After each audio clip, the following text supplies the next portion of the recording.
I've got everybody commenting today on my pink dress. I wore this intentionally just to brighten up the room. It's kind of dull and dreary outside.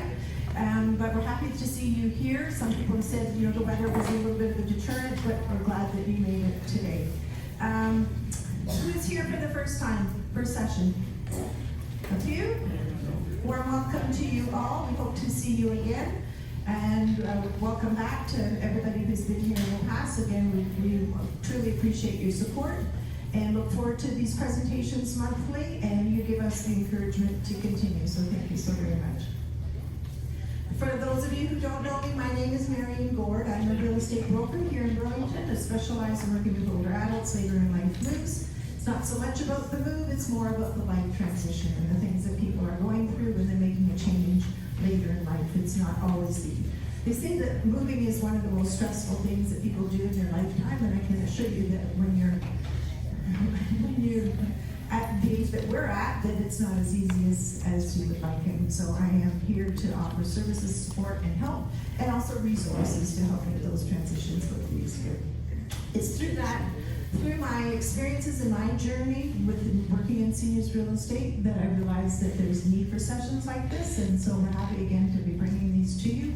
We've got a vast array of speakers over the last 2 years. We've got a great video library on the website, and we're committed to bringing these forward to you in the future as long as we possibly can.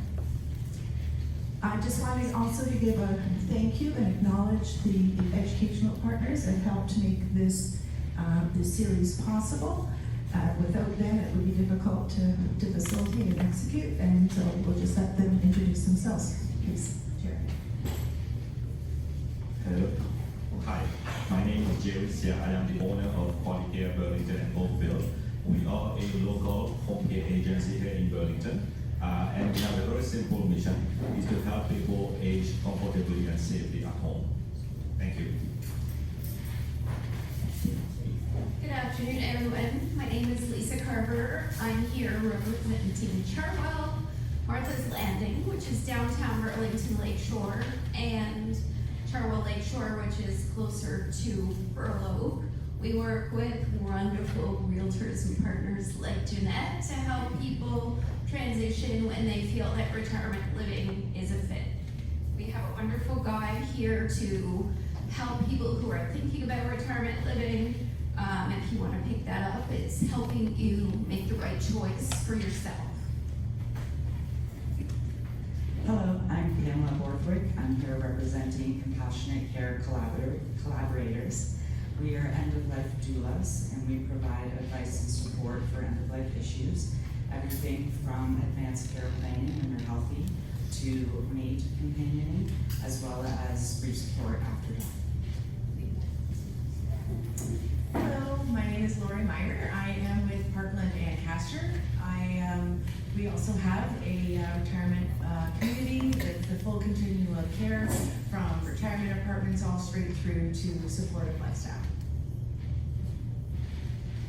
Hello, my name is Meredith Joachim. I'm a hearing instrument specialist just around the corner on Maple Avenue at Hearing Well Matters, and we're able to take care of anything to do with your ears, from wax removal all the way through to fitting and adjusting hearing devices. So if you have any concerns with your ears, please come and talk to me. And Meredith will be here next month. It's your presentation next month on Hearing Well Matters. Hi, I'm Sarah Sunnix. I'm a funeral director with Smith's Funeral Home here in Burlington. We're the only family-owned and longest-running funeral home in Burlington. My specialty, though, is to help with pre-planning, getting things done ahead, and then also to help with executor duties afterwards, like Canada pension benefits and checklists. So if you have any questions, you're more than welcome to get in touch. Thank you. Good afternoon. I'm Jeanette Bock, and I am an elder care planner. So my name, sorry, I'll start over. My company name is Fluid Senior Transitions. Apparently I'm a little nervous. I don't know what's going on, but I also just came back from an amazing trip. So I'm a little out of sorts, or actually I'm in good sorts. I'm just a little out of practice at this moment. So you'll bear with me, and I'll warm up, and it'll be fine. But so I help situations in crisis when an elder or older adult finds himself in a hospital situation and just not sure how they're going to come home with support or no support or that sort of thing. So I help you put resources in place and a plan in place in order to come home from a hospital visit in a good way. Or if you can't come home, I help you to transition into a retirement living. I also help seniors to figure out how to age in place properly and in a good way. So, looking forward to that. Shut up. Well done, we have the best speaker in town today. Okay, pick the right session to come to. We have actually, so we've got seven of us here, 7 educational partners, but there are others. Everyone here is, they're all pretty much independent entrepreneurs, and as you can imagine, their businesses can take priority, families take priority, and they can't always be here, but nonetheless, their support is with us, and they are still available to you for services as you need them. Not here today is Neela White. She's with Raymond James, Blue Wing Advisory Group, a financial advisor, wealth advisor, and she has a lot of experience working in sort of in the geriatric field. She's had several presentations in the past with us, and she's just a great gal to have on our team. Bayshore Home Health, Elizabeth Thibodeau, she's in Bayshore Health. You've got me one. Bayshore Home Health. She's the Burlington Neighborhood Health Team, so it's a home care provider, a different type of services. So we have a variety of different retirement homes, different home health care people, and everyone is kind of unique in their own way. And it's important that if you're choosing anybody, that you find the one that's the right fit for you. So that's why we have some options, except for the real estate agents. That's me. Nobody else is coming in there. Senior Care Access, they're a company that has an online resource of retirement homes and retirement living and options. You can go on there, it's right across Canada. So if you're looking for who has what type of facility, that's a resource for you. They also do provide training for people who are working in the seniors field. Vistamere, Kim unfortunately wasn't able to be here. She's got some serious family matters. Kim Rutledge was Vistamere in Oakville, another retirement home, small, quaint, quiet, homey type of community. Who else have we got missing? 360 Downsizing, Irene Joba. She's a transition specialist, but she looks more after so what do I do with my stuff? How do I get from here to there, pack up, move you, and help you get settled? Did I get everybody? Think so? Okay, perfect, thank you. Also, just want to acknowledge Ida and Lisa. They're behind the scenes girls, help us get all settled and make sure that everybody's got a place to sit, something to drink. Thank you very much. Thank you.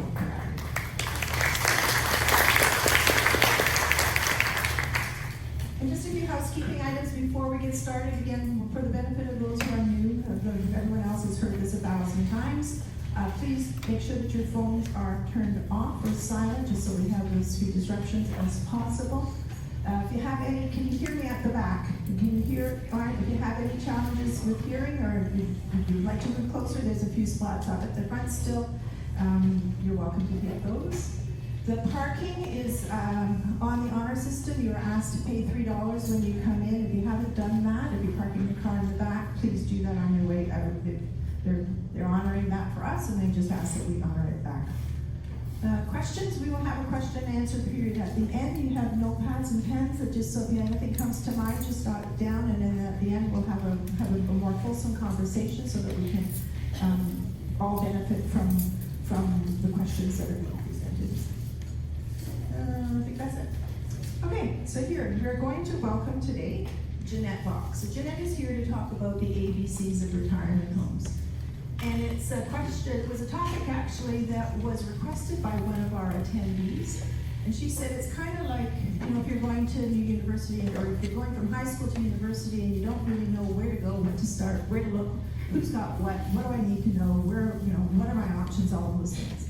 And that sort of resonated with me immediately because many years ago, my parents were looking into retirement homes, and even being the person that I am, who likes to research information and is working in the field, I was having a really hard time navigating and finding that information information, being able to put it and understand it so that I could convey that to others. So when this topic was suggested, I thought, yes, we need to do this.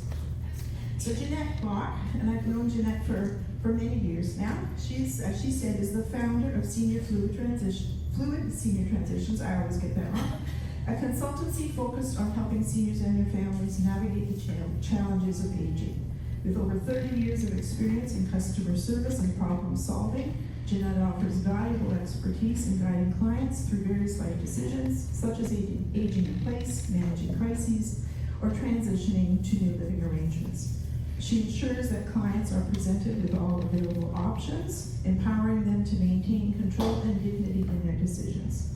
She's built a strong network of over 200 trusted professionals, including estate lawyers, home care agencies, and real estate agents, to provide comprehensive support to seniors across the GTA West. She's a certified professional consultant on aging and a member of the Elder Care Planners of Canada. Through her consultancy and community involvement, Jeanette is dedicated to empowering seniors and their families to make informed choices, ensuring a dignified and fulfilling aging experience. So welcome, Jeanette, and good luck.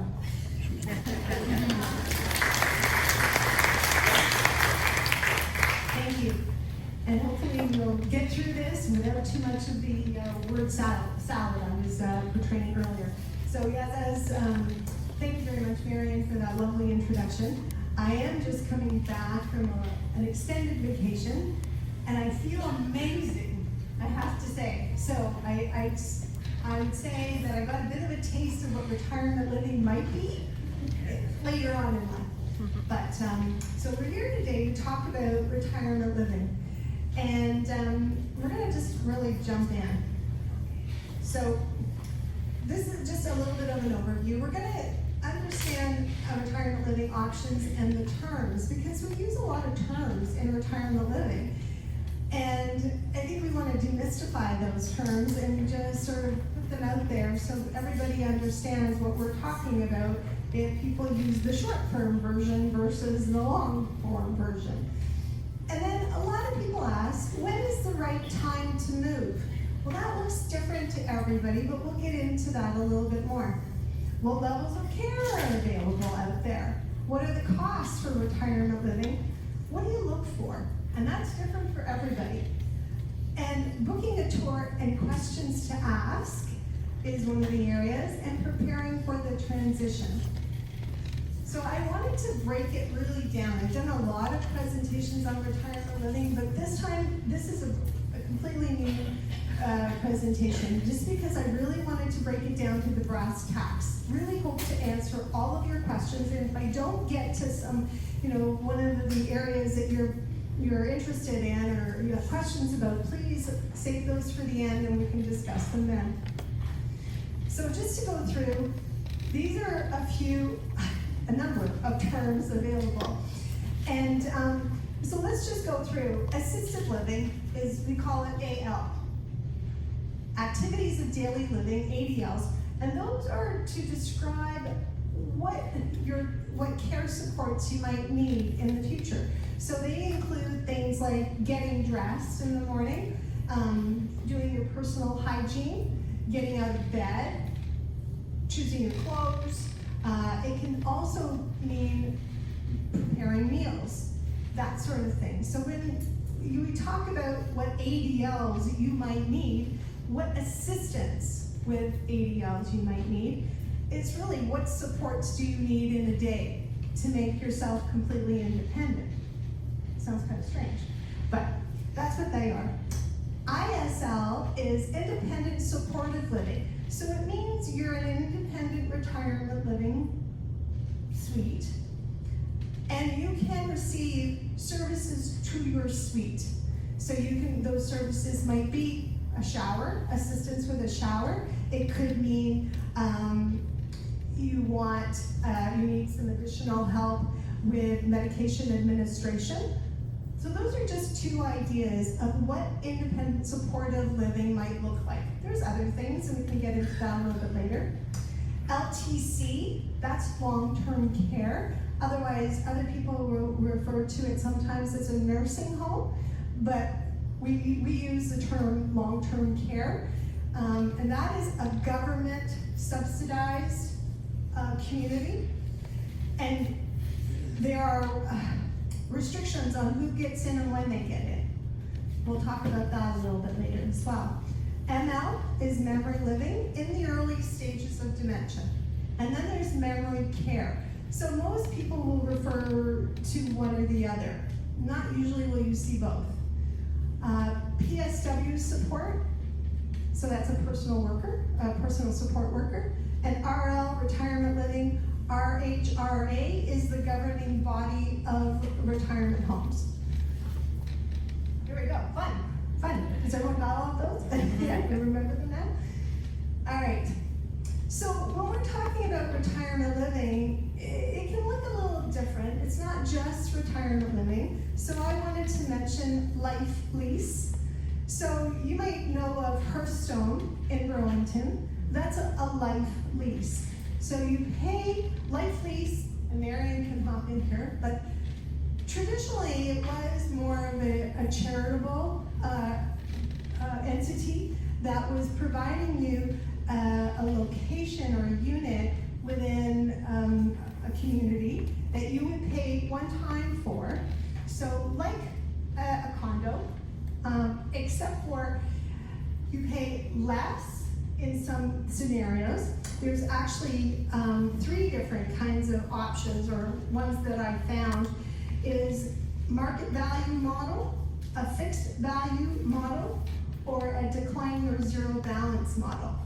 Now, I'm familiar with the market value model. That would be like Hearthstone.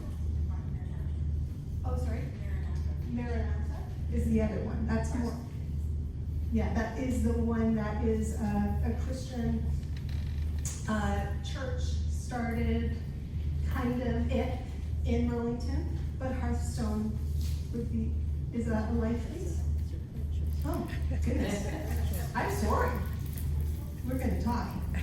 My grandparents actually were in a zero balance model in Spain, where they purchased a unit, and that was a one-time fee. They had monthly maintenance fees on top of that, but paid a one-time fee. But in Spain at that time, you couldn't take your money out.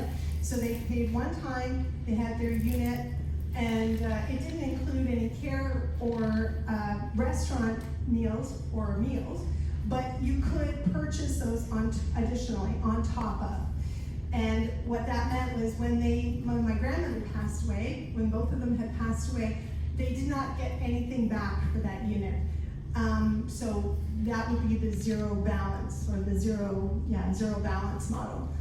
But it worked out well for them because they paid a low price for it.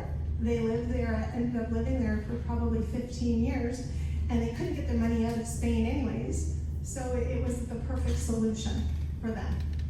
It's pretty decent as well. It had a pool, a beautiful view, and beautiful sunny weather all the time, so that was nice. All right, so in retirement living, there's some criteria to consider when you're choosing a retirement living.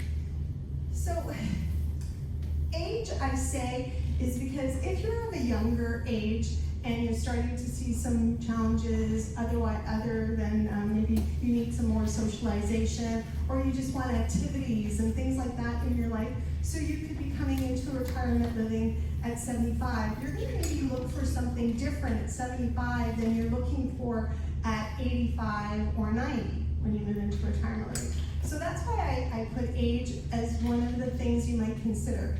Depend on where you are in your aging, I suppose. Mobility and cognitive decline. So if you are having challenges now, and when you move into retirement living, you're going to look for a little different model than if you were completely independent. And we'll get into that a little bit more. And also cognitive decline.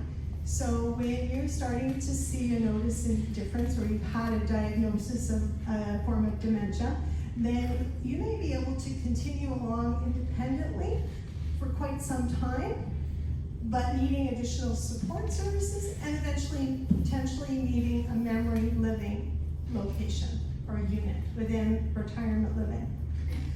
You'll look at the levels of care that are offered. So independent supportive living is quite is good in that it will provide most people with the support that they need within retirement living. But I would say if you're moving into retirement living and your mobility is already bad, you're going to want to make sure that that retirement living community has an assisted living floor, which is the next level of care up. But if you're 85 and you're independent and you're good and you may just think, you know, you're going to need some additional support services like AM and PM care, which is again to get you up, get dressed, that sort of thing, shower assistance, you may be fine in independent supportive living. It's really going to depend on what comorbidities that are popping up as you age. I will talk about that as well. Budget is always an issue or a consideration, obviously. So that will determine location. Are you going to stay within your village, or are you going to look to move closer to family? Are you going to look to move somewhere that is on a public transit route? Are you going to look to be in a more rural setting? So location does come into play. The quality and reputation of the homes that are in your area that you're looking at. There is a vast difference. And I would say, I'd like to say that most retirement living communities will have a certain level, a certain standard and best practices. But there is a bit of there can be a disparity in that. Food and dining. Food is probably one of the biggest considerations. You see people lining up for their meals half an hour beforehand because it really kind of defines the day and sets the routine of the day. But the food that's offered and the food that you're eating on a regular basis, you want variety, you want them to be able to hopefully cater to any special diets and that sort of thing. So the food and the dining, it could be that you would like more than one selection of restaurants within your retirement living community. You may want to have open dining versus a time-scheduled dining. So there's some things around that might be one of your criteria. Staff and services, so that I think of that as your staffing ratios. How many staff are there to support us? How many PSWs are on the floor? How many people are there overnight?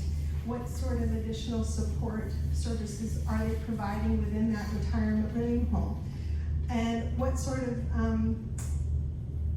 services, I would say, do they have a town car that will take you to appointments and things like that? So what are those additional services that they are offering? Is there kind of falls in between amenities as well, but is there a hair salon? Is there, do they have people coming in to do cleanings of teeth and opticians and hearing aids and things like that?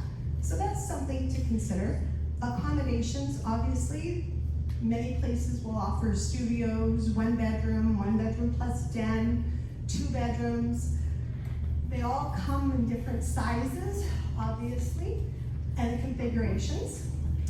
And the amenities, sometimes you'll see that they have saltwater pools, some have those, like those driving ranges or golf simulators. Some have things, library, theater, what else? So there's a lot of different things to come. You see that new retirement homes being built now have many more amenities than they used to in the older buildings. And safety and security is also another aspect. Most homes will close their doors at a certain time at night, usually 8 o'clock at night. They'll lock them. You as a resident can come and go as you please because you can get in usually through a fob or communication with the staffing on duty to let you in. And the same thing with your relatives, family, and things like that. So, and then there's things like call bells in your room, so emergency poles, wearable devices to see if you've gone down or fallen. It's like a GPS and will alert somebody within the home that you've had a fall, and they'll attend to you. So those are some of the considerations when you're looking in retirement living. And as I said, they're all different. So some may have some of this, some things, and others have other things. And this is the big question. When's the right time to move? Well, I say that depends on you. That depends on your situation. But most of it, well, at times these things will come up. Are you feeling isolated in your home? And that one, I would say people don't pay attention to that as much as they should. Because isolation is actually a big deal. It can put somebody from an elevated mood into a more of a depressed mood, and you can kind of go down that little bit of a black hole. If you don't have people around you to socialize with, I know a lot of people will say, oh, I'm very much an introvert. Yeah, well, that may be true, but we all need to have communication and socialization with other people. Most of us have an elevated mood when we are with other people. And so I would say that you need to pay more attention to the isolation piece. If you're not getting out of your apartment or your home, if you're not meeting up with others regularly in a week, if you're not talking to anybody else in a week, that's going to have an impact on you, both physically and mentally, I would say.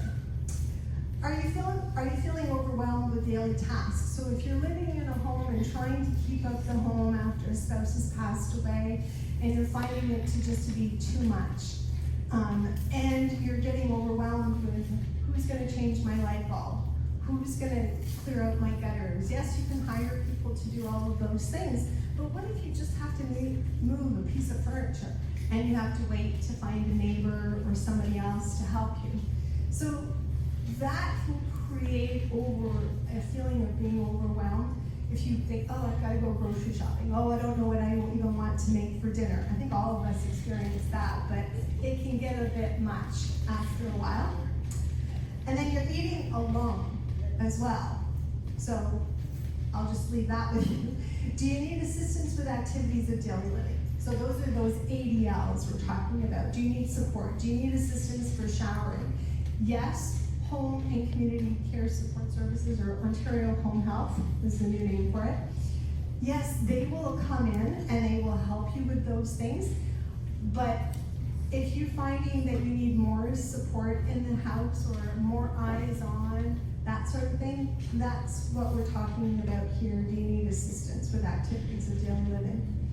And have you stopped driving? Because once you stop driving, you'll find that you tend to not go out as much. You have more challenges with getting groceries and things like that. And it very much has an impact on your independence and how you feel. So I'm at the point where I've had my license since I think 2 days after my 16th birthday. So for me, it would definitely have an impact. Whenever it happens, it's gonna have an impact. Okay. And then the actual reasons. So why do people feel like you? And now the reasons. It's really the desire for reduced home maintenance.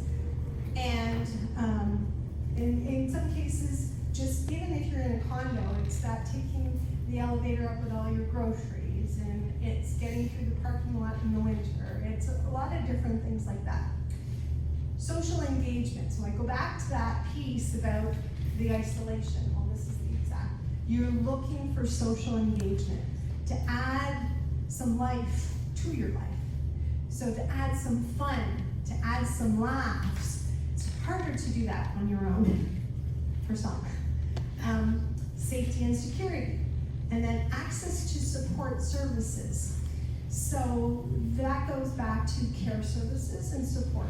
That you may be living in a retirement building, you may be an independent living, but you may get the flu. And if you're living at home and you don't have family around, you're toughing it out on your own.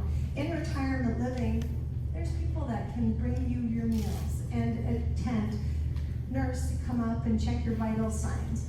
It's additional set of eyes on, and you're getting some assistance. Even in the IT department, if you're frustrated because something's not working with your iPad, or the TV, they will support you within retirement living for those types of things without having to go and hire a service if you're living in your home. Health changes and desire to downsize. So things have changed, you're slowing down, your mobility's not as good, you're not being able to get as much done during the day. And so those might be the reasons that you start to also look at retirement living. So I wanted to just give you some figures. So I did a chat GPT.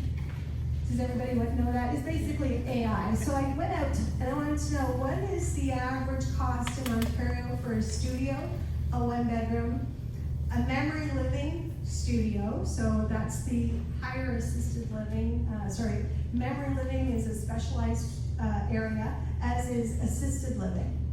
So those are the numbers you tend to see. Now you'll see that on average, the cost in Halton is more than what the Ontario average is. The problem we have, I would say, with regards to memory living in Halton is that there's not enough. As I would say the same for assisted living, there's not enough. And so, the costs are reflective of the staffing models that are needed on those specialized care floors of memory living and assisted living. So those prices are a little bit higher. And assisted living is not the same across the board. So I have found over the last 10 years, you might go into one assisted living floor, and that's great. Those numbers are a little different. I would say Sunrise Assisted Living is probably one of the highest. That and Amica. Now they are the most expensive retirement living communities as well. But at an Amica or a Sunrise, they pretty much will take all care levels. Those are just two names. There's others. I'm not as familiar with Parkland's assisted living, so I'll find out about that. But those two are across the board, traditionally, the highest level. And when I talk about that, I'm talking about when you have mobility issues and you need a Hoyer lift, or you are considered a 2-person assist, that means that there needs to be 2 people helping you to get up and to transfer because you're non-weight bearing. And that happens typically after a long or prolonged bed rest period, when you lose your muscle and you lose your strength. And so, if people have been in hospital for some time, they tend to lose their muscle in their legs, and it's very difficult at an older age to get that back. And so you might find that those types of individuals will need a Hoyer lift. My father had Parkinson's, and when he was in long-term care, 2 years after he moved in, he became a 2-person assist. So I see that with people that have MS and other just really challenged lower extremity issues, that they can become bedridden and are a 2-person assist, and that level of care is what we consider the highest level of care, and not everybody that offers assisted living will offer that option. So just something to be aware of.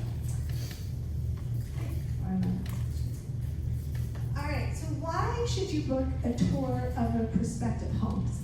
Oh my gosh, so many reasons. And do it at any age, especially if you're not familiar with retirement living or what is available in your area. Retirement living is somewhat like house shopping. You want to make sure that you're in a neighborhood that you're comfortable with. You want to make sure that the space is coherent for your needs and the support maybe that you need later on. But there's different lifestyles in each retirement living and different communities within retirement living. So just to give you a kind of basic example, if you're not one to dress up, and that means when I say dress up, I mean putting on a nice pair of slacks and a nice top, the day, and then you prefer to go for breakfast maybe in more casual wear, lounge wear, let's call it. Not pajamas, but lounge wear. You might feel more comfortable in one community dressing like that than you might in another community. But you've got to figure out which one is it going to be that is going to make you feel the most at home there. So that's why I say that tour of a prospective home is really important.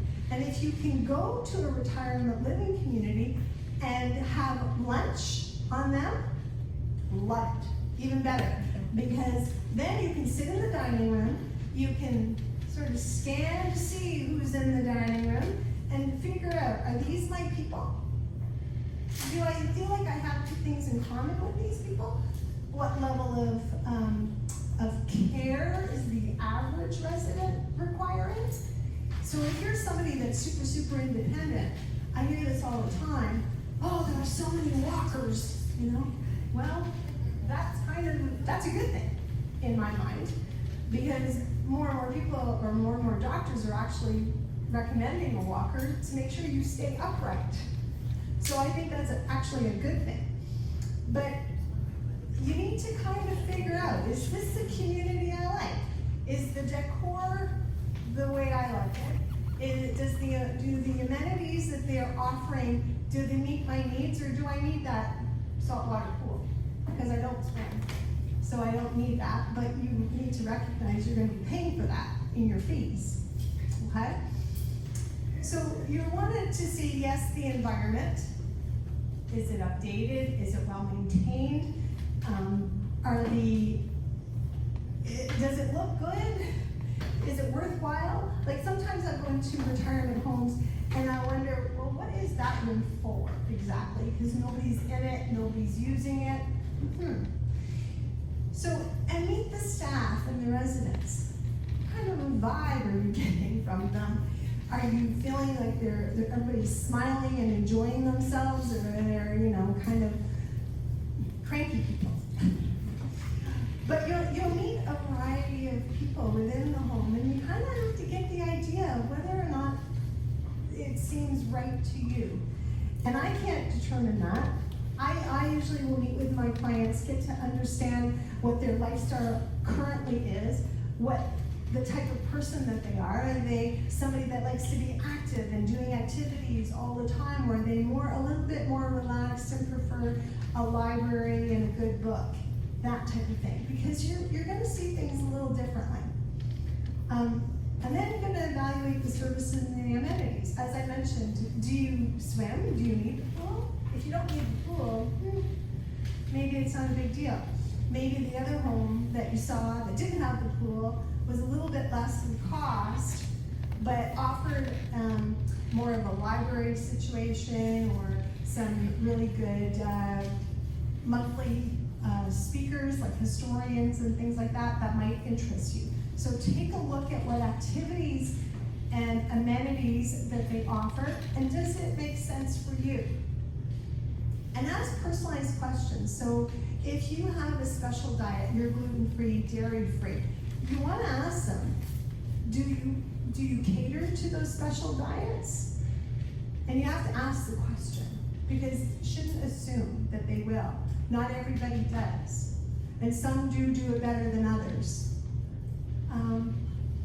Compare all the different options, and if you think that you've got 10 different options, but you think you're only going to use 5 of those, or you think only 5 of them are important to you, then maybe push that one aside.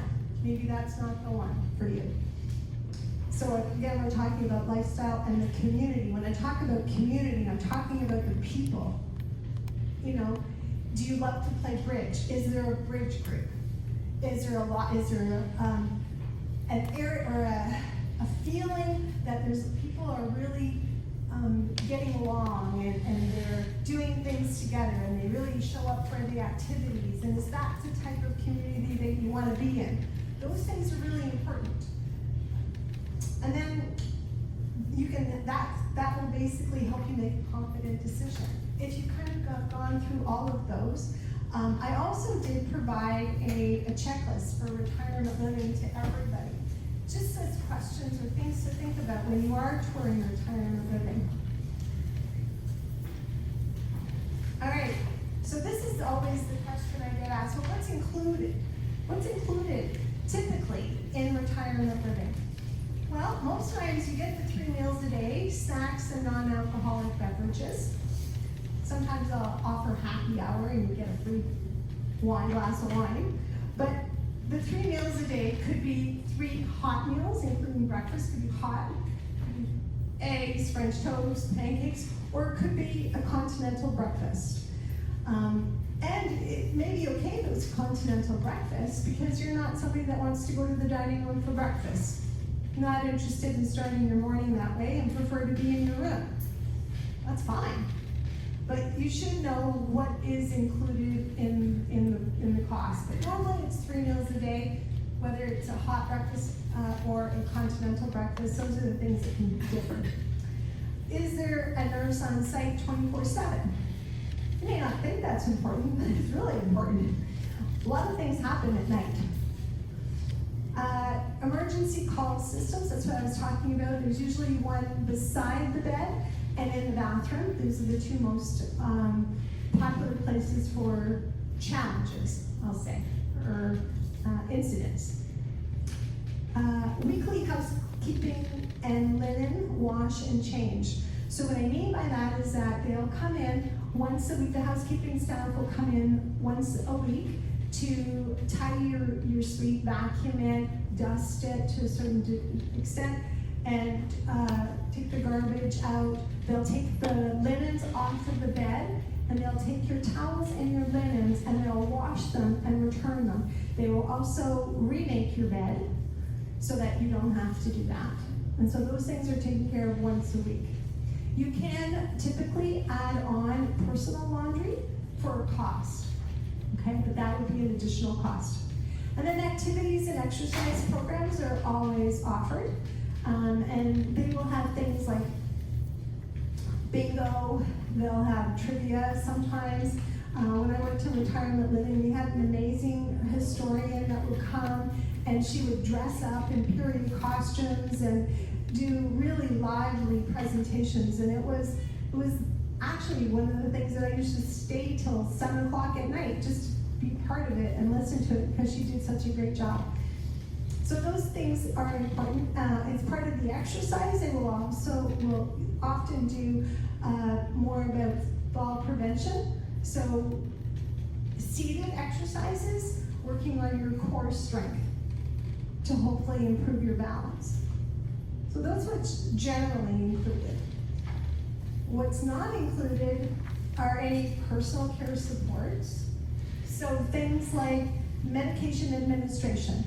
And medication administration, what that is that the retirement home gets a full list of all your prescriptions from the doctor, and they set you up on their own pharmacy. So they'll take care of your medications for everything. They'll order them, they'll put them in dosages, they'll provide them to you 3 times a day if that's what you need. And usually there's a cost for usually 2 times a day, and as you go up, the more times a day you take your medications, there'll be a bit of a different cost. There's also a different cost for you to receive the medications to your suite. So when somebody comes to your suite and provides it, or you can go to sort of the common area where they set up, usually before meals, to provide you medications. And there's usually 2 different costs for those types of services. Incontinence products, so you may need incontinence care, so that would be an additional cost, but incontinence products would be an additional cost for you. Sometimes you can have an order through them and you can get a bit better pricing, and that way you also never run out. And sometimes you can just provide them yourself. So things like amenities for your hair, manicures, foot care, and other personal services. So I mentioned they'll come in to do your cleaning, cleaning of your teeth, foot care they'll come in for. Typically, they might come in, Life Labs might come in to do testing on site. Things like that would be additional costs. And then personal laundry is one of the other things that I had mentioned. So if your mobility is bad and you have some challenges in that regard, you may want to have your personal laundry done for you on a regular basis. You can pay extra for that and have it done. Phone, cable, and internet. I say phone, cable, and internet because sometimes phone will be covered, or internet will be covered, or cable will be covered, but there's oftentimes an additional cost for one of those things, or all of those things. Storage and parking. So if you wanted a storage unit, you had some additional, your Christmas decor and other things like that that you don't want in the apartment and there's no room for, but you want an additional storage cage, usually is what it is, you might pay an extra $50 to $100 a month for that. And parking, same thing. There might be an additional charge for parking, sometimes underground parking, well, that's usually an additional charge, but even outside parking can sometimes be an additional charge. But that would be a designated parking lot typically, a parking spot, I should say, thank you. And then content insurance. And that is usually a requirement in retirement living because sometimes people leave the bathtub on and then there's a flood that happens. So people are asked to purchase content insurance. That's not a huge cost. You can check with your insurance provider to see what the cost might be for you. So what I wanted to do here was provide you sort of an idea of what a one-bedroom cost might look like. And what I did for the additional care cost was basically medication administration and one shower assistance once a week, so for 4 weeks. And so that would be a monthly cost.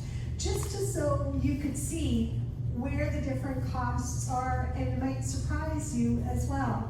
Now, what I didn't list here, because it's really hard to compare apples to apples, is the size of the suites. So the Vistamere suite, one-bedroom suite, those are quite large. It's an older building that's been completely renovated, and if Kim was here today, she would tell you all the amazing things about Vistamere now. But they've done an awful lot of work at that location. They've created all new common area spaces and all of the suites. I pretty much think all of them now have been completely renovated. So Vistamere, Chartwell, Oak Park, and Queens Avenue retirement living are all in Oakville. And so I didn't want to start comparing Burlington to Oakville, so I just stayed with Oakville. Queens Avenue retirement living is an older building, but they also have done some renovations and are renovating their suites. Some of them have balconies. Chartwell Oak Park, I would say, also has large suites and is very well priced. So that just gives you a kind of an idea. None of these are fancy. They're not, I wouldn't call them high-end. I would say they're right in the middle of the road. And the other thing I would say is that they are all independent supportive living. So none of these buildings have assisted living or memory living. Okay? So they're independent supportive living buildings.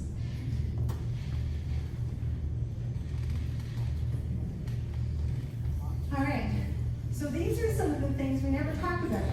So you're happy you found a retirement living community of your choice. You're ready to move forward. And so what's next? So what's next is you're gonna choose a suite. They may or may not have your ideal suite available when you're looking. So they do have wait lists. So let's say that you would really like a one-bedroom plus den, but they don't currently have it available. It's not vacant, they don't have a vacant suite. So if you're not in a rush, you can wait. You can put your name on a wait list and ask them to notify you when one of the one-bedroom plus den suites become available. And they will do that. Oftentimes they'll ask you for a $500 deposit, which is always refundable, or they put it towards your first month's rent. Okay? So just know that when you're looking at retirement living, not always are, your ideal suite is going to be available. You may want to ask them, how many suites like this do you have in the building? What are the prospects of one coming up in the next 6 months? Because sometimes people are looking for 2 bedrooms, and typically 2 bedrooms are probably the fewest and farthest between. So if you're looking for a 2-bedroom and they only have 3 of them in the building, you may be waiting a long time. So that's why you want to ask them, what's the sort of wait list that I'm looking at for a 2-bedroom suite? Or if you want a certain side of the building, if you want north facing or west facing, east facing, you can ask for all of those things. It just depends on how desperate you are for that suite. Then you're going to decide on a move-in date. So if you're looking, retirement living communities are always trying to fill their suites within 30 days. Sometimes they'll give you a leeway of 60 days, but something that you want to ask. How soon do I have to move in? How soon do I have to start paying? It differs. So you want to ask that question. And then they'll ask you to get a physician's statement. What's a physician's statement? It's basically a form that the director of care asks you to have your doctor complete. It's really to give the director of care an idea of what sort of things are going on with your health. What are some of you, if you have some comorbidities, what are they? What are the challenges? Do you have macular degeneration? Do you have diabetes? They want to understand what the challenges are that you have physically and cognitively, and so that they can better support you and make sure that they can support you, in their retirement community. So they'll ask you to get a physician statement completed by your GP, and usually that needs to happen within 30 days of a move-in. And then you're gonna, once they have that, they're gonna also ask you if you have a TB test done. A TB test can be accomplished by a chest x-ray, or they basically do a scratch on your arm, and then you come back 48 hours later to see if there's been a reaction. But things have changed in retirement living. They used to have to do that prior to moving in, and now what I'm hearing more and more is that it can be accomplished as soon as when you move in, because the nurse can come and do the scratch on your arm and then come back 2 days later to see if it's okay, instead of having to go through the chest x-ray. I'm going to check with Michelle what they're doing over at Queen Avenue and what Laura's doing at Parkland after, just to get an idea. So then, once you have those, you're going to, and only once the physician's statement has been completed, can you set up an assessment with the director of care. Now, the assessment with the director of care, this is where you're going to finally understand what the actual full cost of your retirement monthly cost will be. Because the director of care is going to go through her assessment and identify any of the supports you might require. So she might determine that you need assistance, some assistance with a shower, and some assistance with getting dressed. So she's going to go through all of those things. Now, as a side note, Ontario Home Health is required to provide you assistance within retirement living. Not necessarily assisted living, and we'll get to that. But in retirement living is considered your home, your residence. And so therefore, Ontario Home Health has provided the care within the residence. So that means that if you needed AM care or PM care, and AM care, again, is to help you to get up out of bed, to get yourself dressed, to do your personal hygiene and get you started for the day. Ontario Home Health will come in and do that through their cluster care teams within retirement living. So that's something that you don't pay for. It's covered by OHIP. And they will usually do, depending on how they assess you, they'll usually provide a shower assistance once a week. They'll provide AM care and PM care. So the good news for that is as long as they continue to provide that care, you wouldn't have to pay the retirement living community for those additional services, which they can add up pretty quickly. So, and then what the director of care will come back with, or your sales consultant or the executive director will provide you your lease, and it will completely outline all of your costs. So not just the suite rate, but also if you decide that you want personal laundry, that will come onto it. If she determines that you need transfer assistance or portering, those two areas would be also reflected within the cost of that monthly cost of retirement living. Okay? All right.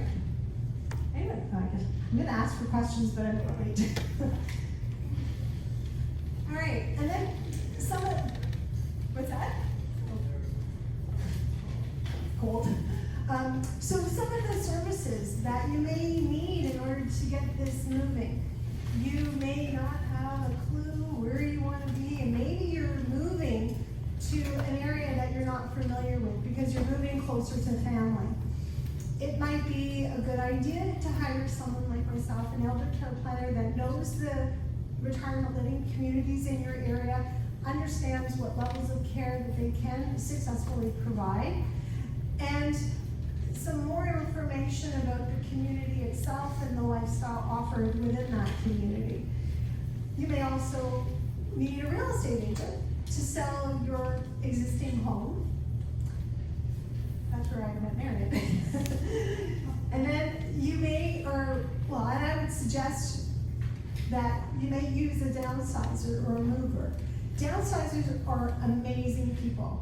I think Marion will attest to this. They will make your life so much easier through the move from your home or a condo into retirement living. Because what they do is they will look at your belongings and the floor plan of where you've chosen to move to, and they'll determine they'll help you determine what furniture that might be the best to bring, how many boxes and what to bring. So with retirement living, you don't need a full kitchen. You may need 4 plates, 4 bowls, that sort of thing. But you don't need your full kitchen. You may also, you don't need 10 sets of towels. You don't need, 5 sets of sheets, that sort of thing. So they'll really help you get it right the first time, and then they'll deal with any of the belongings that you need to either recycle, repurpose, donate, provide to family, or just throw away. And sometimes they will even do an estate sale and do blocks on something that's called max sold. So those are really great things, and I would say my mother did a move from her home into retirement living, and because I know all the benefits, we definitely went with a downsizer, and it made my job so easy. And it also went quickly, because I'm not going, oh, well, maybe you should keep that, Mom. Or it's a little easier to be hardline about what to bring and what not to bring. And then you may also, once you sell your house, you may want to engage with a financial advisor if you hadn't been already with a financial advisor, because most homes now, they sell for anywhere from $600,000 to $1 million, and you want to make sure that that money is going to continue working for you and working well for you. So it might be somebody that you need to help you along the way. And then, as Marion mentioned, I have about 200 type of network referrals within my job or within my consulting. So I can identify any additional services and supports that you might need in order for your individual situation, to help you move things along. I find that when somebody is what I call a silver solo, that means it's somebody that's aging on their own without a husband or without children. They may need additional assistance or guidance. So, because it's a tough move, as Marion said, making a move later in life, you're questioning everything, you're not sure if this is the right place, and you want to be sure. Now, one thing about retirement living communities, one thing I do get asked quite a bit is, how much notice, if I want to move out, how much notice do I need, or am I required to provide? It's only 30 days notice. So if you move into a community and let's say it doesn't feel right, you're not stuck. You can make the move. It's 30 days notice. Now, one of the things we'll go back and talk about is, we talked a lot about independent living, independent supportive living, assisted living, memory living. So let's say there is some Alzheimer's in your family history, and you're not sure, what can happen. None of us are. But you may want to put it in sort of an extra level of support, and knowing that you're moving into a building that offers an additional level of care, that specialized level of care of memory living, just so that you can remain in place and age in place in that retirement living for as long as you need. And the hardest part I find of my job is when somebody contacts me and they've had a situation, their health has declined, they've come to hospital, and now the retirement living community that they were living at is now saying they can't bring them back because they can no longer manage their level of care. Oh, it's devastating. So what I would say is that you really need to pay attention to your health. And again, if you have already know that you have some comorbidities that are going to potentially be more challenging later in life, you may look just to move into a community that does offer those additional levels and specialized care. Because what happens is if, let's say you're aging in place at home and things are going well, but then you keep pushing the limit. You're declining, and now you need memory living. And there's not many memory living beds available currently. And the challenge is the people that are already living in those retirement homes that offer memory living, they get first right of refusal for those specialty beds. So if you're coming directly from the community and moving in, we might find it more challenging to find a memory living suite available. That's why I encourage people, yes, age in place, absolutely, I'm all for that, but also be aware when things are starting to change and don't push the limits, because if you do that, you may be in a crisis situation. You may find yourself in a crisis situation, and I describe that as the whole thing where you've gone to hospital and now the home that you were living in won't accept you back unless you engage personal support workers, private personal support workers, which can be very expensive. The other thing I do see is people move into ISL buildings, independent supportive living buildings. Again, they may end up with some dementia that becomes more difficult to manage. They want to stay in the home, and the families are then told you'll need to provide an additional level of support for your family member, and that can be quite costly. When you're looking at between $37 and $47 an hour with a 3-hour minimum to bring someone into the home to provide that one-to-one help. Whereas if you had chosen the right location, you might be already in a building that provides that support, so you're not going to be required to get that one-to-one support. And people are quite astonished at the cost of that one-to-one support. So let's say you've moved into a retirement living building and it's $7,000 a month, and you think, yep, that's within my budget, I can manage that. And then things decline, and now you need to bring in one-to-one support. Well, that could be another $7,000 a month, so now you're at $14,000 a month.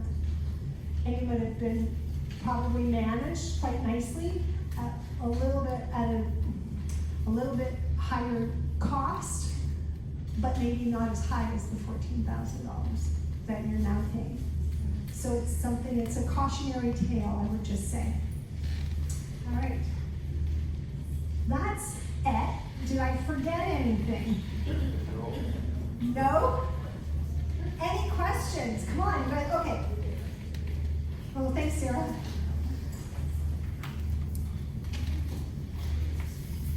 Thanks, Jeanette. I've got two questions. In regards to rent control, Yes. what is it and what's the percentage usually increase per year? That's my first one. The second question is, in regards to long-term care, you said there was a government subsidy. What percent is that government subsidy of the rental of that unit? Okay, first I'm gonna answer your first question. So in retirement living, there's two components, well actually three components of what you pay. There's your suite cost, your care cost, and your meals and amenities cost. So the only portion that's rent controlled is the suite cost, okay? And so the suite cost is, follows the same rules as the Tenancy Act, Residential Tenancies Act, where it typically is no more than, what I think it was for 2.5% this year. Maximum of 3% typically. However, the amenities portion and the care portion can go up at a whatever rate. I did see right after COVID, I would say 2023 and 2023, I think I saw 8% increases. But I was pretty surprised, and anybody in retirement living, I think, was pretty surprised by that too, because we don't typically see that, or we hadn't seen that level of increase before. I think this year, it was, when I was asking, it was more like 5% for those types of things. So you should definitely be aware of those two things. Now, to answer your question about long-term care works a little differently. So in long-term care, you have basic, you have semi-private, and you have private. And the government decides on the costs. Basic is $1,800 to $1,900 approximately. Semi-private, which would be about $2,400, $2,500 in that area. Can't remember the dollars and cents, but in about that. That's what your cost is.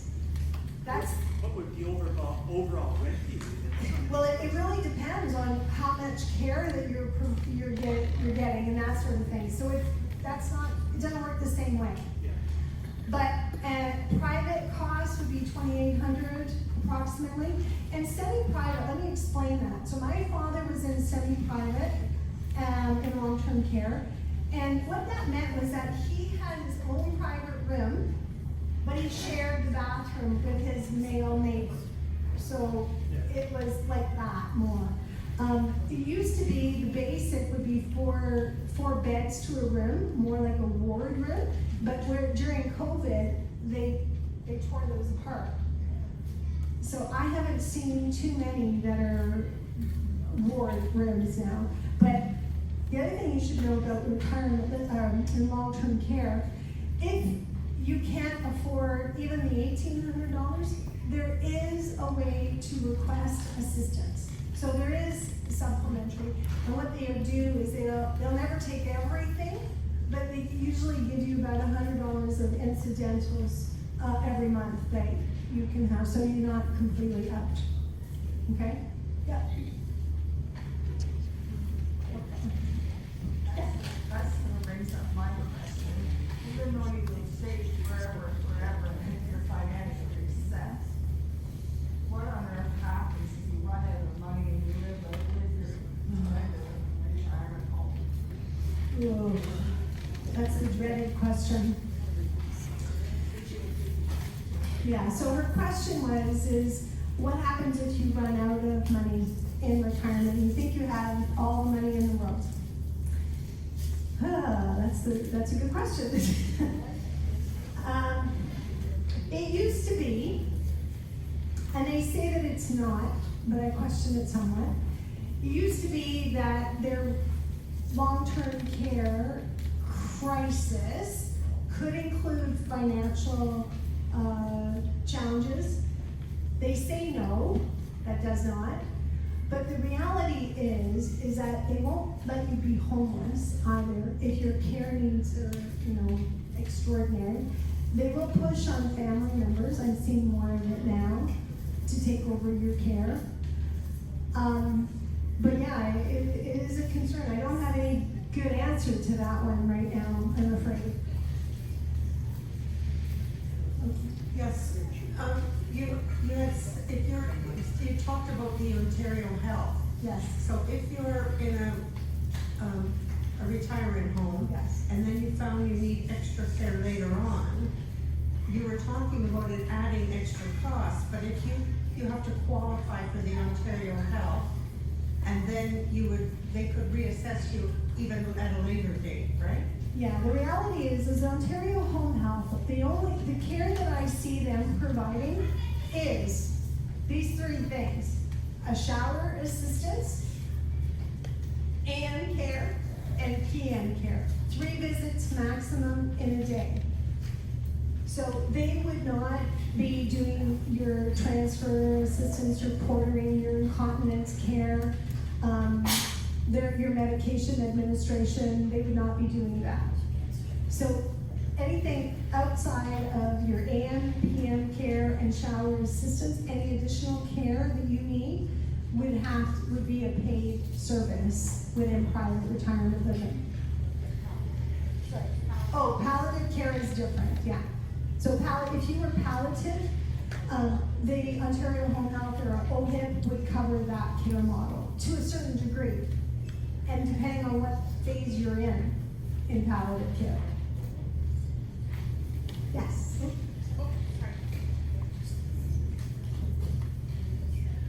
The pricing method that was all on board, that would be for an individual person. Yes. What if a couple moved in to say a 1-bedroom and a den? Sure. You I'm double glad you it? asked me that question because I forgot that information. So thanks for keeping me on check. Yeah, so there is a fee for a second occupant. That fee can range anywhere, I would say, anywhere from $800 to $1,000 a month for that second person. And that fee is paying for that person's amenity, like the activities, the food that they're being provided, that sort of thing. That's what the extra cost is for in that second occupant. Thank you for asking that question. That's it? Oh, there's one. Is there a ratio of how many PSWs that work in retirement home? Because a lot of times they're having trouble staffing them, and then the service. Yeah. But that's why I go back to those staffing models. Basically, the more staffing that's provided in the home is going to cost you more. The less staffing costs you less, because that is the biggest, I would say the biggest cost. So you typically will see, well, I would say 2 PSWs, depending on the size of the building. But when you live in a retirement living, you got to be aware, it's not one-to-one care. It's not one-to-one care. It would be what I call cluster care. So if you're assuming that because you need assistance in your suite for a couple hours a day, that's going to be covered by retirement living, it is not. However, I will say that some higher end models of retirement living will staff to the needs of their residents. So I'm familiar with Amica, and what they do is as the residents in the building level of care goes up, they bring in more care to accommodate that. And so you're not waiting. You know, if they know that there is, you know, they can figure out the number of hours required for those additional people needing a higher level of care, they'll just bring in extra staffing. They won't do that at most other buildings. They have a set staffing model. And yes, they'll accommodate, but what often they'll do instead is that if a retirement living home is experiencing where the residents have all aged in place for a long period of time, and so their needs have gone up and their need for support has gone up and up and up, and you may see a model where that retirement living is at a point within their cycle, their residents have high care needs, then hopefully they put in more care, but they instead what the director of care might do is say no to a new resident that has a high level of care requirement. That's what I typically see because they want to balance things out, right? And so that's where you have to be aware, and that's again why I say to people, don't wait too long before you move into retirement living, because you might have more challenges if you have a higher level of care need, or you need that specialized assisted living need as well. I've also heard, you were mentioning to ask if they have a memory board. Yes, memory living. Mm-hmm. They're very rare, yes, but also they're very backlogged. Yes. So a lot of times, there's a wait for years in order to get in. Yes, yes, and that's my point. Because if somebody has what I would call a little confusion, that's actually a good time to move into retirement living because you may be able to move in independently. If you know you're moving into a building that has memory living, then moving into independent living when there's a little bit of confusion will help you get to know the building before your memory is gone, help you to feel more comfortable, make friends, that sort of thing, and then the staff will be kind of keeping an eye on you and seeing your decline and the increase in care needs, and then they may be speaking with your family to say, we think your mom or your dad is now moving towards a memory living suite. Would you like us to put one on your mom or dad on a wait list? Yeah, so that's why I like it when people move into retirement living, you know, when they're kind of on the cusp, because then the staffing will kind of pay attention to what those care needs are, and as they're increasing, they're gonna let family members know, we've noticed a change in status, we've noticed a change in your cognitive ability, you may wanna look and consider memory living now. So, yeah, it just really depends as well on your budget. I also think. Sorry, you have a question over Yeah. here. I have one question, I'll go back to you. The Oakville rates that you had on the chart, are those current? Because when I saw them, it seems that in Burlington, the rates are like between 6,000 and 7,000, and I always thought Oakville would be even more. It really depends on the communities that you're looking at. It just happens that Queens Avenue and Vistamere are not part of big, large organizations. And they are older buildings. You'll find that the newer buildings do have, I would say, increased rates from that. So it's really different. I picked those three because I felt that they were pretty similar, and I wanted to compare apples to apples as much as I could. So, you know, in Burlington you have, Chartwell, Martha's Landing. So what would the rates be at Chartwell for one bedroom? It's like really each city, each community, each location is going to be different. Yeah. So you're looking similar to that up to slightly higher. Yeah. And again, it's a location too, because the Martha's Landing location is right in downtown Burlington. Yep. And then Ancaster, Parkland Ancaster, actually that's an amazing community. It's brand new.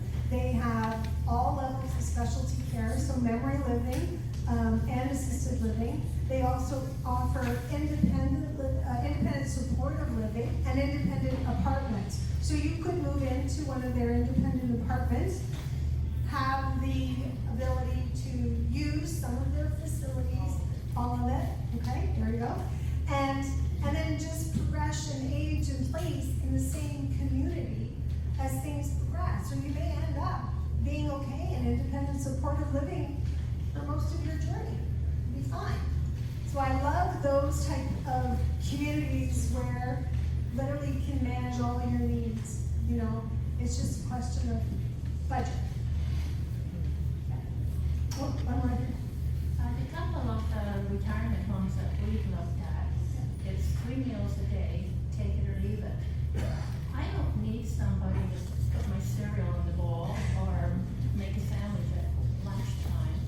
I prefer having a dinner provided every night. That to me would be the treat. Yeah. Are all retirement homes 3 meals a day, whether you want it or not? I would say most, but there are, like I was working with a community, Seasons in St. Catharines, and there they basically only offer you your dinner every day, and so it just depends. There are, you may be better off in an apartment and have most of your meals, but then buy 30 dinners. Now, I would say Queens Avenue Retirement Living, they also offer apartment-style living where you can add on care and add on meals for a certain price. So that's why you've got to take a look at each of them and really ask the questions. But otherwise, yeah, you can't, if they offer and include 3 meals a day, you can't really back out of it and get that extra money back in your pocket. Doesn't really work that way. Yeah. Is tax included or added to those costs? Tax is not added to the suite rate or the care rates. No tax. So those are the final costs in the far right column? Yes. Okay, Yeah. thank you. You're welcome. Just also caution, just from some of my experiences, is that people think that they're just gonna go and pick we've talked about this, I'm ready, I'm gonna go now. And my parents were in that boat, and they found out that there was a 9-month wait, and they needed to do it sooner. So that was before COVID. I'm understanding that during COVID, there was lots of vacancies, but the homes are now filling out again.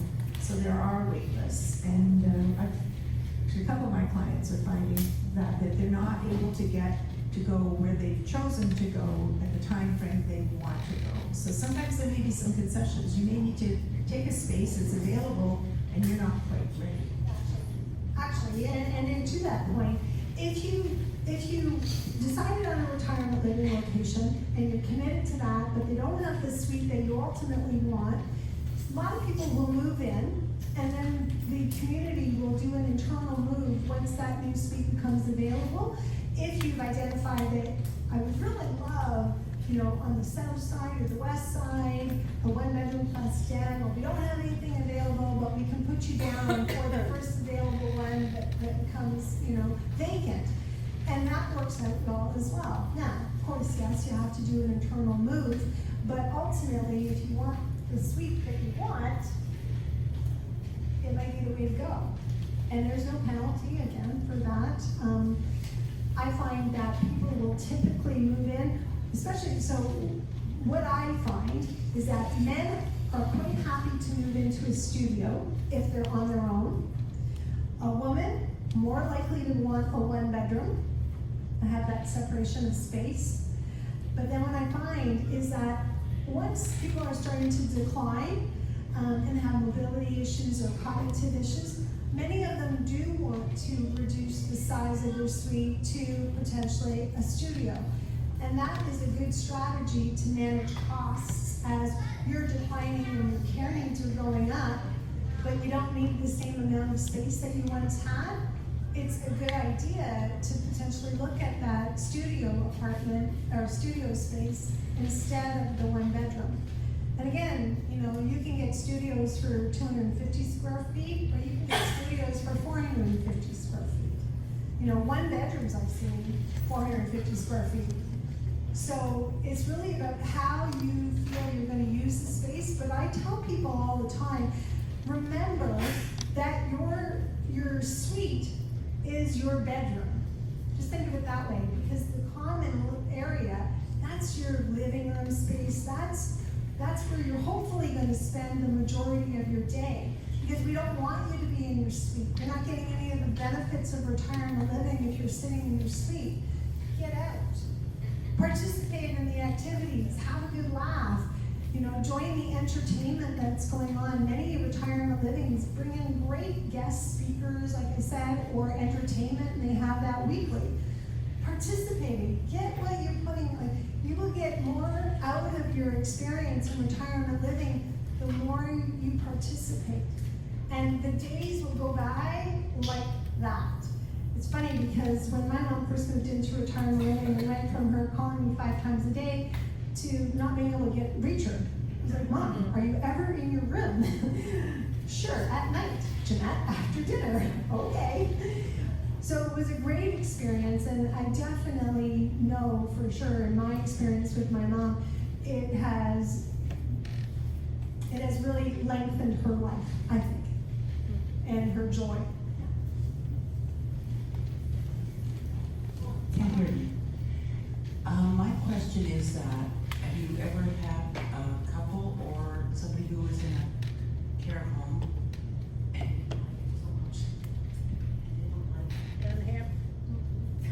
and did not like it, that they wanted to move out of the building? Yeah, definitely. That's when I get the call. But what I would say to people is that when you first move into retirement living, it's going to take about a month for you to acclimatize to everything, because there's a flow of the day in retirement living.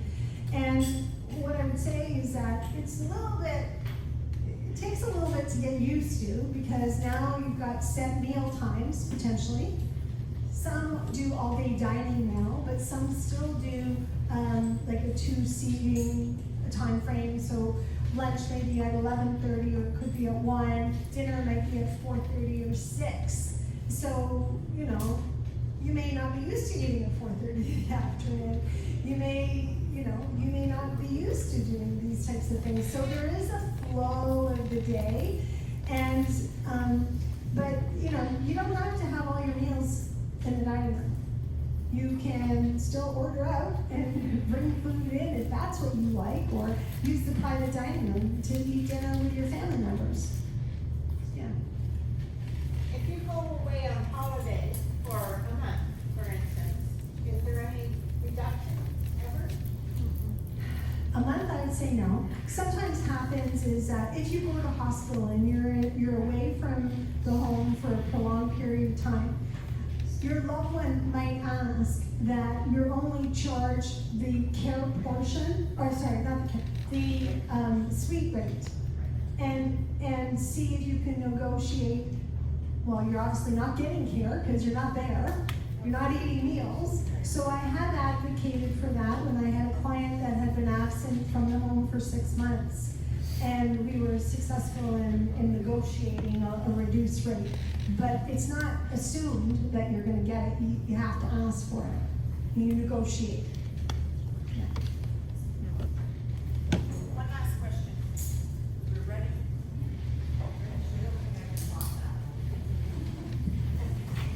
I just wanted to say, this is for retirement living only, isn't it? But not nursing homes. No. Long-term care homes, I'll just quickly answer this question. Long-term care homes, there's a gatekeeper. That gatekeeper is Ontario Home Health. Ontario Home Health will do an assessment, and only if you are considered crisis placement at this point are you getting into long-term care? We have 48,000 people on the wait list for long-term care at the moment. And so as you can imagine, the pressure on that system is incredible. And so you're finding they're supposedly putting more money into Ontario Home Health visits within your home, and they are building long-term care, but we will never catch up to where our demographics are. So that's why I really need to impart upon you longevity is in your control to a certain degree about your lifestyle, your nutrition, your exercise, and to do as much as you can for yourself and your physical and your mental abilities to do it yourself. Take responsibility for yourself as much as you can, because unfortunately, the changes that I've seen over the last 10 years in what's provided or government subsidized and provided is lacking. So, yeah, I wish I could be more positive about it. And you know, there's a number of us with strong voices bringing this to anybody in the government that will listen to us about the challenges that we see for seniors moving forward. So the best things you can do: exercise, socialization, get out there, nutrition, that sort of thing, and take care of anything. If you have any kind of mobility challenges, get the help that you need in the way of a physiotherapist, that sort of thing, and get past that. Don't let it linger. Don't ignore it. Work on that. That's the best.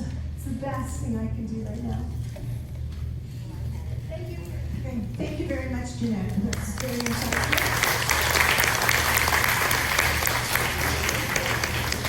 We discussed it in the past, but around the cost of people think that retirement homes are expensive, and they are. But the cost to stay in your own home and bring in the help that you need is also expensive. So it's a kind of, which way you turn. It comes back to what are the most important things for you? Where do you want to be? How do you want to live? Can you manage? Where can you manage best? And what can you afford? I'm just going to flip through here. So this slide's always here. Plan ahead thoughtfully. So the message is avoid a crisis. So use the information that you've been provided with to do the research to be able to help you determine, if it's not today, where might that be? Where might I best be served? Because probably all of us here can attest to the crisis is not a happy place. And so do what you can to avoid a crisis, please. This session is being videotaped. It will be available on my website, and I will send out a link to it. But as well, everything else all but 2 sessions from the past 2 years are on that website. There's also a bunch of resources there. So when you have a chance, don't hesitate to go and take a look, and that's where you find it.